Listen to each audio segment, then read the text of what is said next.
Welcome in, everybody. This is your self-care staffing for Thursday, May 21st, 2020. I am Lou Pascal. I'm the school social worker in the Manchester City Schools in Manchester, Tennessee.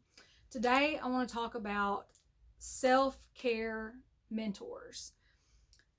Yesterday, we started to talk about some parts that could go into a self-care plan, and we're continuing that today.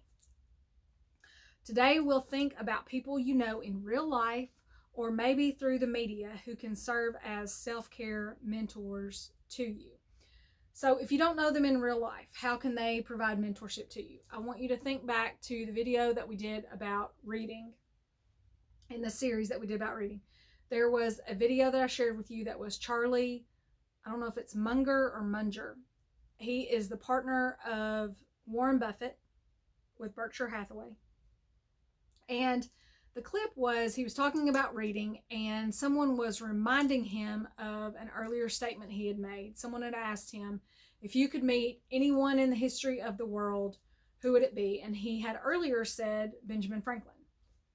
So this person's reminding him of this conversation and sort of re-asking the question. And Charlie Munger said, well, that's a difficult question because at this point, I feel like I've already had my conversation with Benjamin Franklin.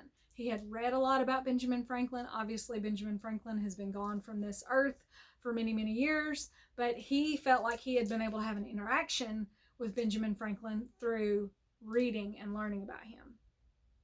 So I really like that idea of being able to draw wisdom from people, whether they're still on this physical plane with us or not, or whether we'll ever get to meet them face to face in real life.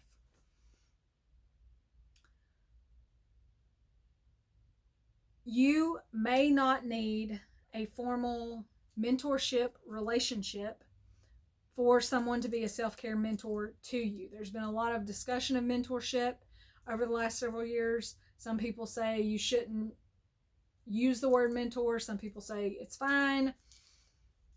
There was a book, I think several years ago in Christian circles, I think it was about dating, and it was something like DTR, and it was like define the relationship. So you don't have to have the DTR, define the relationship, conversation with someone that you would like to mentor you, or you could have that conversation with them. Depends on the situation. It's up to you, your choice. Mostly what you are looking to associate yourself with in a mentorship relationship is someone who has wisdom, or someone that you can draw some wisdom and learn some lessons from what they've experienced. A mentor, in my opinion, can do several things for you. One, they can provide validation. They can validate that what you are experiencing is hard. They can validate that you really, truly have accomplished something monumental. So validation. They can also give guidance on how to survive and thrive. Lastly, they can be an example of what not to do. So I don't have self-care check-in questions for you today, but I do have a self-care challenge. So think about the people you know who have been where you've been in life. Hopefully, they've shared some guidance with you. Put that information, that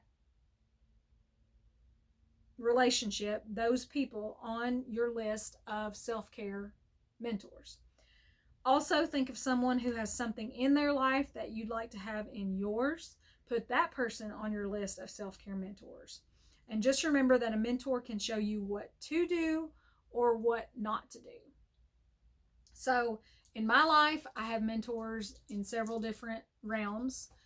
In my school social work career, Beverly English is my mentor. She would not use the word mentor. She would say we're friends, and we are friends. She has provided a tremendous amount of knowledge and guidance to me as I have continued in the school social work world. So she's a professional mentor to me. She's a friend. She's a professional mentor. Another realm, as I've said before, I don't have children. So women who don't have children, other women who don't have children can be mentors to me. Just how they live their lives, being that they don't have children. I seek out mentorship in that way. I cannot provide for parents specific guidance about how to implement self-care in your life. So, if you are in the throes of parenting, if you've got little children, babies, toddlers, if you've got middle schoolers, if you've got teenagers, you can definitely find mentors. You can find other parents who can help you, give you guidance, give you wisdom, teach you some things about parenting to help you survive and thrive those parenting years. Sometimes it's your own parents, sometimes it's a book. Could be, you could find a mentor about parenting in a lot of different places. For me, I'm going to give you an example of a mentor that I'm never going to meet in real life. Abigail Adams, who was the wife of John Adams, who was the second president of the United States. I watched some things about the Adams years ago, read some books specifically about Abigail Adams, and she was, if you know anything about their relationship, they wrote a lot of letters, probably more letters than any other historical couple that we've been able to keep that weren't, destroyed. And she encouraged her husband as they were making the new laws that were going to govern our country, that she gave him some thoughts about the role that women should have in the new country.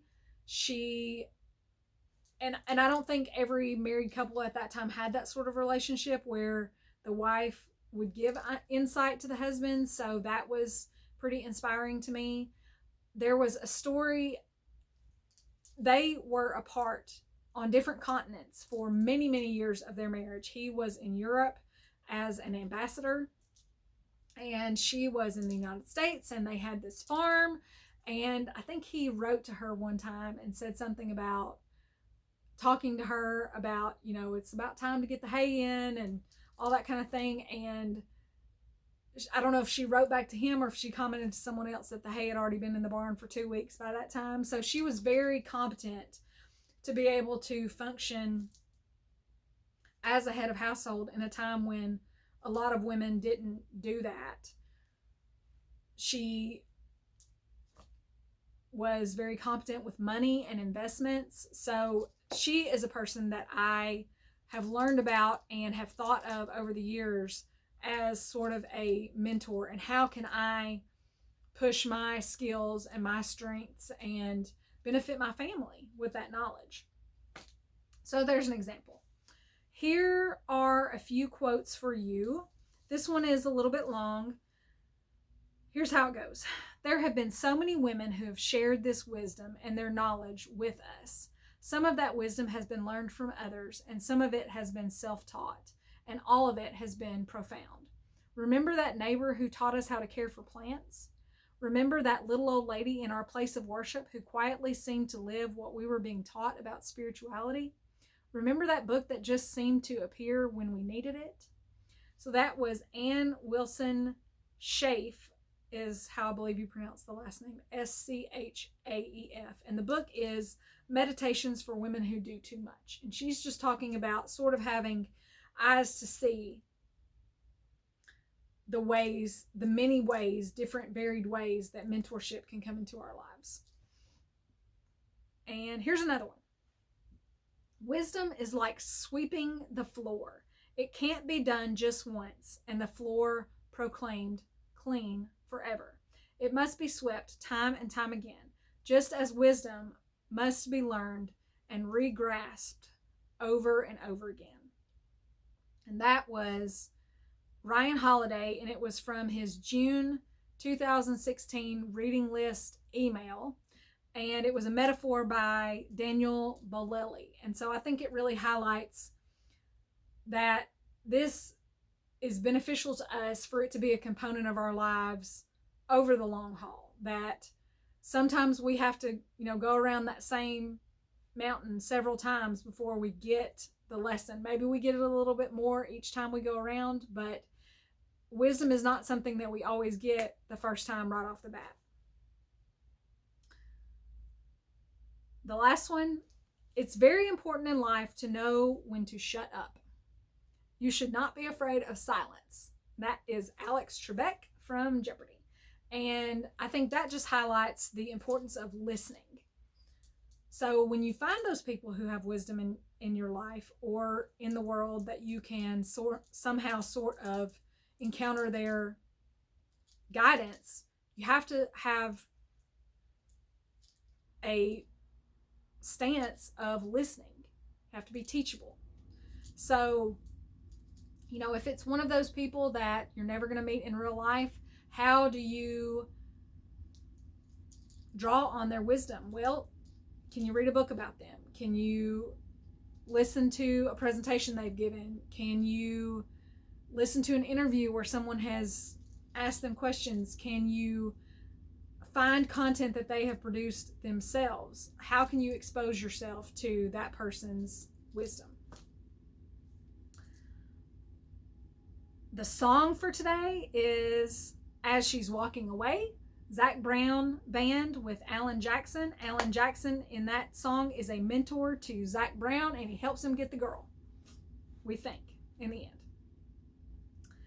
The video that I want to leave with you, this is specifically for teachers, and the video is called Learn to Shine Bright, The Importance of Self-Care for Teachers, and it is a TEDx talk by Kelly Hopkinson, and she gives an example of a self-care mentor, and that person was her former physical education teacher.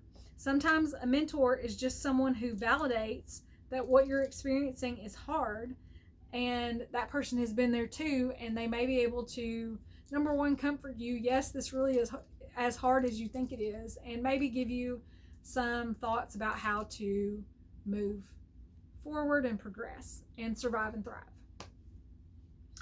Again, please subscribe on YouTube if you want to continue to be aware of when I publish content about self-care.